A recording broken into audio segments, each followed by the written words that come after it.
ये last point है जो अबरो इलाका है, बिल्कुल मेरे पीछे ये इलाका है। इसी जंगल में वो आतंकवादी जो है वो छुपे हुए हैं और ये हमें बताया गया है अभी जो सिक्योरिटी फोर्सेस की जो मूवमेंट है वो यहाँ पे काफी हैवी थी और हमें यहाँ पे बताया गया है कि इसके आगे जो है वो ना जाएं क्योंकि इसके आगे जो है एक गोली की रेंज है वो वहाँ जो है उसकी वो पहुंच हो सकती है। और दूसरी बात ये बता दूं कि ये बताया गया है जो स्थानीय लोग हैं कि सुबह जो है 5:45 बजे तक बहुत ज्यादा जो फायरिंग की आवाजें जो है इस इलाके में गूंज रही थी। हालांकि अभी जो गोलियों की आवाजें हैं वो थमी हुई हैं क्योंकि आतंकवादी भी नहीं चाहते हैं, क्योंकि वो जिस तरह से मैंने पहले कहा कि जंगल वारफेयर में एक्सपर्ट होते हैं, उनकी कोशिश ये होती है कि एक इलाके से फायरिंग करके वो दूसरी जगह छुपने की कोशिश करते हैं। तो ऐसे में इस पूरे जंगल में जो है अभी सिक्योरिटी फोर्सेस ने अपना ऑपरेशन चलाया हुआ है और अभी जो वो 2 से 3 जो आतंकवादी हैं वो इसी घने जंगल में छिपे हुए हैं। जिस तरह से आप देख सकते हैं घना जंगल है, ऐसे कई पथरीले इलाके हैं जहां पे हाइड आउट भी जो है आतंकवादी ऐसा माना जाता है कि इनके हो सकते हैं, क्योंकि जहां पे इन्होंने अपना असला हथियार जो है छुपाया होता है और यहीं पे वो कोशिश करते हैं, ऐसे ही घने जंगलों का वो फायदा उठाते हैं और यहाँ पे छिपते हैं और घात लगा के हमला करने की कोशिश में होते हैं। जिस तरह से वो देखते हैं कि अगर सेना की कोई टुकड़ी जो है वो जो सर्च ऑपरेशन के लिए पेट्रोलिंग पार्टी निकलती है उस पे घात लगा के हमला किया जाता है इनकी तरफ से और कोशिश ये होती है कि किसी भी तरह जो है वापस जंगलों में आके अपने हाइड आउट में ये छुप जाते हैं। और ये इलाका जो है सुबह तक ये गूंज रहा था गोलियों की आवाज़ों से, लेकिन अभी जिस तरह से मैंने कहा कि आतंकवादी कोशिश में है, उनको पता लग चुका है कि वो घिर चुके हैं और किसी वक्त भी सेना उन तक पहुंच के उनका सफाया कर देगी। तो अपनी लोकेशन को छुपाने के लिए जो है ये जो आतंकवादी हैं अब अभी एक लोकेशन से दूसरी लोकेशन तक जो है वो पहुंचने की कोशिश करते हैं ताकि उनकी जो मूवमेंट है वो ना पता चल सके और भाग निकलने में कामयाब हों। वहीं सेना की ये कोशिश है कि इस इलाके को पूरा मुहास में लेके और पूरा जो कॉर्डन ऑफ किया हुआ है ताकि वो किसी भी तरह बच के ना निकलने पाए, क्योंकि रात भर जो है वो फायरिंग हुई है और ये बताया जाता है कि हैवली आर्म्ड हैं, यानी कि जो आतंकवादी हैं उनके पास काफ़ी हथियार असला मौजूद है और ये बताता है कि ये जो आतंकवादी हैं इनका हाइड आउट इस इलाके में हो सकता है जहां पे इस मात्रा में जो है वो हथियार छुपाए होते हैं उन्होंने। और ऐसे में जिस तरह से टेक्नोलॉजी का भी इस्तेमाल इस इलाके में किया जा रहा है, क्योंकि उसके अलावा जो है काफ़ी मुश्किल हो जाएगा, क्योंकि जिस तरह से इसका टेरेन आप देख सकते हैं, जिस तरह से घना जंगल देख सकते हैं, जिस तरह से नई टेक्नोलॉजी की बात की जा रही है, तो ऐसे में ये साफ हो जाता है कि कहीं ना कहीं ड्रोन जो हैं और हेक्साकॉप्टर्स हैं उसका इस्तेमाल इस ऑपरेशन में किया गया है। और ऐसे में और भी जिस तरह से हमने कोकरनाग में देखा, अनंतनाग में जो इनकाउंटर हुआ वहां भी सेना की तरफ से नई टेक्नोलॉजी का इस्तेमाल किया गया था। तो ऐसे घने जंगलों में सेना की तरफ से इसका इस्तेमाल इसलिए भी काफ़ी अहम हो जाता है क्योंकि ऐसे जैसे मैंने कहा कि काफ़ी जो है नदी नाले होते हैं बीच में और ऐसी पहाड़ियाँ होती हैं जहाँ पे छुपना काफ़ी आसान हो जाता है। अगर हम जंगल में देखें तो हमें दूर से कुछ दिखाई नहीं देगा, लेकिन जैसे ही पास जाते हैं तो हमें लगता है कि कोई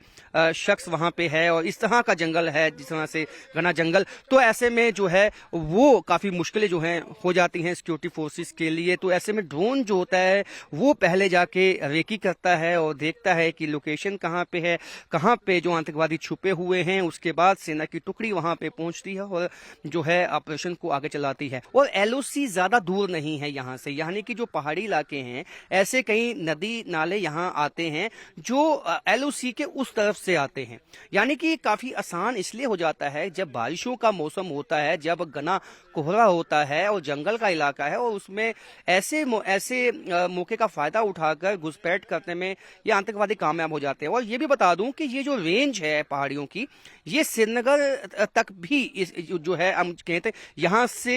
कश्मीर घाटी तक भी वो पहुंच सकते हैं और कश्मीर घाटी से यहाँ भी आ सकते हैं। इस तरह की बातें भी पिछले दिनों में निकल के आई थी के कुछ आतंकवादी गुट हैं जो यहाँ जो है इंसिडेंट को अंजाम देने के बाद, जो आतंकवादी घटना को अंजाम देने के बाद कश्मीर घाटी चले जाते हैं और कश्मीर घाटी से वापस इस रेंज में आके जो है अटैक करते हैं। तो ऐसे में जो आतंकवादी, ये पुराने रूट है विशाल, मैं आपको बता दूं, ये किसी कोई वक्त होता था तत्तापानी में जो आतंकवाद था वो बहुत ज्यादा पीक पे था। कालाकोट का इलाका, तत्तापानी का इलाका, गुंदाख्वास का इलाका, ये तमाम इलाके वो हैं जो वापस रिवाइव किए गए हैं। यानी कि ये वो इलाके हैं जहां जो ये लोग पहले से ही आतंकवाद को झेल चुके हैं। लेकिन बीच में शांति भी आई, बीच में ऐसा मौका भी आया कि जब यहाँ पे आतंकवाद लगभग समाप्त हो गया, लेकिन अब ये वापस एक्टिव हो चुका है। और जो मकामी लोग हैं वो आज सदमे में इसलिए भी हैं, इसलिए वो उनका कहना है कि जिस तरह से डांगरी के बाद एक घटनाएं हो रही हैं, तो ये कहीं ना कहीं हमें ये दिखाती हैं कि इस इलाके में काफी जो आतंकवादी हैं वो मौजूद हैं। और जाहिर सी बात है विशाल कि अगर आतंकवादी मौजूद हैं, उसमें पाकिस्तानी आतंकवादी हैं, तो ये घुसपैठ करके आए हैं। और घुसपैठ करने के बाद जो है इनको इन इलाके में किसने मदद की, कौन इसके गाइड है, किस तरह से, क्योंकि जो ये टेरेन है यहाँ पे आम कोई बाहर से आएगा उसको इतना मालूम नहीं होगा कि कहाँ जाना है। हालांकि मैप्स का आजकल जो है डिजिटल मैप्स का इस्तेमाल आतंकवादी करते हैं, लेकिन उस पर भी जो सेना के पास मॉडर्न टेक्नोलॉजी है, गैजेट्स हैं, वो लगाम लगाने में सक्षम है। लेकिन उसके बावजूद भी कुछ ऐसे एप्स हैं जिनका इस्तेमाल करके ये आतंकवादी जो हैं ये इस इलाके में चलते हैं और छुपे रहते हैं। तो यानी कि हम ये कह सकते हैं कि टेक्नोलॉजी वाइज जो है ये आतंकवादी भी उससे भली भांति जो है वो जानते हैं और उसका इस्तेमाल वो भी करते हैं, और तभी इस इलाके में जो है अपनी मूवमेंट को छुपा के रखते हैं। क्योंकि अगर ये कोई भी, क्योंकि ये मोबाइल यूज नहीं करते हैं, अगर ये मोबाइल भी यूज करते हैं तो इनके OGWs जो हैं उनका मोबाइल इस्तेमाल किया जाता है। तो ये क्योंकि हमने जब देखा था डांगरी की घटना, उसके बाद कई घटनाएं हुई, उसके बाद कई OGWs पे इसी इलाके में दबिश की गई थी। राजौरी के इलाके में कई OGWs को उठाया गया था, उनसे पूछताछ की गई थी। तो ये साफ हो जाता है, ये तो पुलिस भी मानती है कि जो OGWs हैं कुछ एक्टिव हो चुके हैं। क्योंकि पाकिस्तान की कोशिश ये है, ISI की कोशिश ये है कि कश्मीर घाटी में हमने देखा है कि अगर कोई आतंकवादी घटना होती है या आतंकवादी आते हैं तो कुछ ही दिनों में या कुछ महीनों में उनका सफाया हो जाता है। अब वो नए रास्ते खोजने की कोशिश में है, यानी कि उनका मतलब है कि नए जो हैं ऐसे मोर्चे खोल दिए जाएं, जम्मू सूबे को जो है आतंकवाद की भट्टी में झोंक दिया जाए, वहां पे मिलिटेंसी को रिवाइव कर दिया जाए, ताकि जो है सिक्योरिटी फोर्सेस के लिए चैलेंजेस जो हैं वो पैदा हो जाएं और जब वो चाहे वो आके घात लगाएं, हमला करते हैं और हमारा नुकसान पहुंचाते हैं और उसके वापस जाके अपने सेफ हाइड आउट्स में इन्हीं घने जंगलों में छिप जाते हैं। लेकिन अब जो इंटेलिजेंस इनपुट्स हैं, उस जब यहाँ गुंदाख्वास में जब अटैक हुआ था उसमें भी बताया गया था, इंटेलिजेंस इनपुट्स अब काफी आने लगी हैं सेना के पास, और यहाँ पे उसी बेस्ड पे जो है सेना अपने ऑपरेशन को चलाती है और उसमें उनको सफलता भी हासिल हुई है। यानी कि जो सेना भी इसी कोशिश में है कि जो आतंकवादी छुपे हुए हैं, जो 10 से 11 बताए जाते हैं उनकी संख्या के, यहाँ पे पाकिस्तानी टेररिस्ट भी हैं और लोकल भी कुछ हो सकते हैं, लेकिन ज्यादातर पाकिस्तानी हैं, क्योंकि लोकल जो हैं, लोकल OGWs हैं जो उनको सपोर्ट करते हैं। यानी कि वो OGWs जो पहले आतंकवाद में थे, लेकिन बाद में उन्होंने जब सरेंडर पॉलिसी आई तो सरेंडर किया, उसके बाद वो आम लोगों में शामिल हो गए। लेकिन अब या बंदूक की नोक पे या डरा धमका के या पैसे से, जिस तरह से भी ISI चाहती है कि इनको रिवाइव किया जाए, ताकि जम्मू में जो है, जम्मू के पीर पंचाल का जो इलाका है, पुंछ है, राजौरी है, कालाकोट है, तत्तापानी है, इस तरह के इलाकों को जो है एक्टिवेट किया जाए, यहाँ पे सिक्योरिटी फोर्सेस के लिए चैलेंजेस पैदा किए जाए। अभी मैं तत्तापानी बड़ो इलाका है ये राजौरी जिले का, जहाँ पे सिक्योरिटी फोर्सेस और आतंकवादियों के बीच इनकाउंटर जो है वो कल से चल रहा है। आप देख सकते हैं कि सिक्योरिटी फोर्सेस काफी संख्या में यहाँ पे जो है अपनी पोजीशन ली हुई है, और ये बताया गया है कि 2 से 3 आतंकवादी इसी इलाके में जो है छुपे हुए हैं। सुबह 5:45 बजे तक जो फायरिंग है उसका तबादला होता हुआ दिखाई दिया सिक्योरिटी फोर्सेस और आतंकवादियों में। उसके बाद अभी जो आतंकवादी हैं वो इस कोशिश में है कि किसी भी तरह अब इस कॉर्डन से निकल के जो है वो भाग जाने में कामयाब हो सके। वहीं सिक्योरिटी फोर्सेस की ये कोशिश है किसी भी तरह जो आतंकवादी हैं वो बच के ना निकल पाए, और यही जो इलाका है अभी 0 पॉइंट पे हम मौजूद हैं, और आप देख सकते हैं ये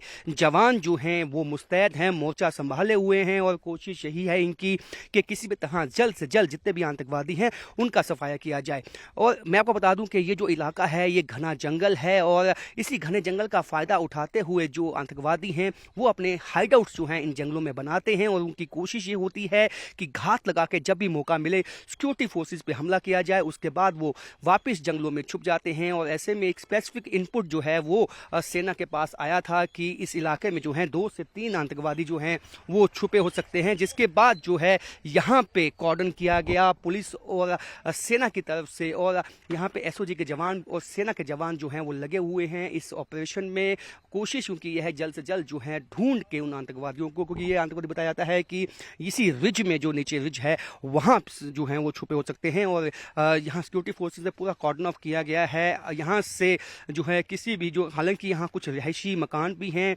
पहाड़ी इलाके में, कुछ दूर दूर मकान हैं, लेकिन यहाँ पे आबादी है और सेना की ये कोशिश है किसी तरह का कोलेटरल डैमेज ना हो। बहुत ही एहतियातन जो है इस ऑपरेशन को चलाया गया है। आप देख सकते हैं कि जो मूवमेंट है सेना की वो लगातार जो है यहाँ से बढ़ाई गई है, क्योंकि कोशिश यही है कि जो कॉर्डन है उसको ज़्यादा से ज़्यादा मजबूत किया जाए ताकि जो आतंकवादी हैं वो ना निकल पाएँ। क्योंकि हमने इस इलाके में देखा है कि जो जब 1 जनवरी को इस साल डांगई में घटना हुई थी जहाँ 7 निर्दोष लोगों को, ये देखिए अभी जो है गोलियों की आवाज़ें आपको सुनाई देंगी, अभी वापस जो है गोलियों का तबादला जो है उसकी शुरुआत हो गई है इस इलाके में। आप देख सकते हैं कि सीधी जो टक्कर है, सीधी जो लड़ाई है वो सिक्योरिटी फोर्सेस और जो हमारे जो जवान हैं वो आतंकवादियों के बीच में इस वक्त होते हुए यहाँ पे, क्योंकि जैसे मैंने पहले कहा कि डांगई का जो इलाका था उसके बाद एक कई घटनाएं ऐसी हुई जिसने पूरे राजौरी ज़िले को दहला दिया। कई ऐसे आतंकवादी जो हैं हमले हुए, हमारे सेना के जवानों पे हुए, उनके काफिलों पर हुए और घात लगा के सब हमले किए गए। और ऐसे में हालांकि सिक्योरिटी फोर्सेस को भी एक के बाद एक सफलता मिली, इस इलाके में कई आतंकवादियों को ढेर किया गया, लेकिन अभी भी जो बताया जाता है कि पाकिस्तानी आतंकवादी 10 से 11 उनकी संख्या हो सकती है जो 2 या 3 की टुकड़ियों में यहाँ बटे हुए हैं और इस इलाके में उनकी मौजूदगी वक्तन वो दिखाते रहते हैं। और सिक्योरिटी फोर्सेस जो हैं वो इसी कोशिश में है कि जो जितने भी आतंकवादी हैं जो घुसपैठ करके यहाँ पहुंचे हैं उनको जो है जहन्नुम पहुंचाया जाए। और ये लगे हुए हैं हमारे सिक्योरिटी फोर्सेस। और कोशिश यही है जिस तरह से पाकिस्तान की कोशिश है कि जिस तरह से ऑपरेशन ऑल आउट चलाया गया कश्मीर घाटी में, वहाँ ज़्यादा उनकी लाइफ नहीं होती है, 2 या 3 या 5 दिनों में उनका सफाया हो जाता है। ऐसे में जम्मू सूबे को रिवाइव करने की कोशिश है, यहाँ पे आतंकवाद को हवा देने की कोशिश है ताकि सिक्योरिटी फोर्सेस के लिए नए चैलेंजेस जो हैं वो पैदा किया जाए। लेकिन हमारे सिक्योरिटी फोर्सेस भी इन आतंकवादियों को मुंह तोड़ जवाब देने में लगे हुए हैं।